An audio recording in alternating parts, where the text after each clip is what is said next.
دیارە ئێمە لە مانگی دەی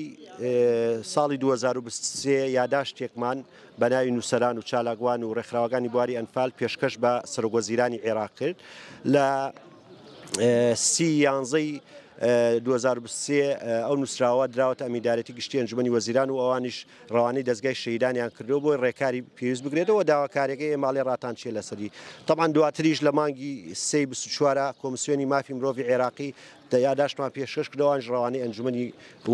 نووسنگەی سەرۆکوەزیرانیان کردووە و دووجا لەگەڵ سەرۆکی دەستگای شەهیدانە کۆبینێتەوە جارێکیش لەگەڵ وەزیری بەرگری کۆبینێتەوە نێزگەی هەفتان نووسراوی شەیە طبعاً هەم مەکتەبی سەرۆکوەزیرانی عێراق ڕەزامەندی دەربڕێ بە نووسراوی ڕسمی کە لێرەیە و هەمیش ئەمیندارەتی گشتی ئەنجومەنی وەزیران و هەم وەزارەتی داراییش و هەمیش دەستگای شەهیدانی عێراق ئەوەی کە لە ماوەی ئەم ساڵ و نیوەی کە ئێمە ئەم ڕێکارە ڕسمیانەمان گرۆتە بەر لە مانگی دەی 2023 تا ئێستا کێشەکە لەسەر مڵکدارەتی زەویەکەیە چکم زەوێکە لە بنەڕەتدا این جوتیارانی کوردە بەڵام کراوەتە ناو وەزارەتی بەرگریەوە وەزارەتی بەرگری ئامادە نیە دەستبەرداریت بێ بەڵام ئەوەی کە ئێمە ئێستا لە دوانگاوە چاوەڕین ئەوەیە کە ئەم یاسای گەڕانەوەی زەوی وزار کە پسند کراوە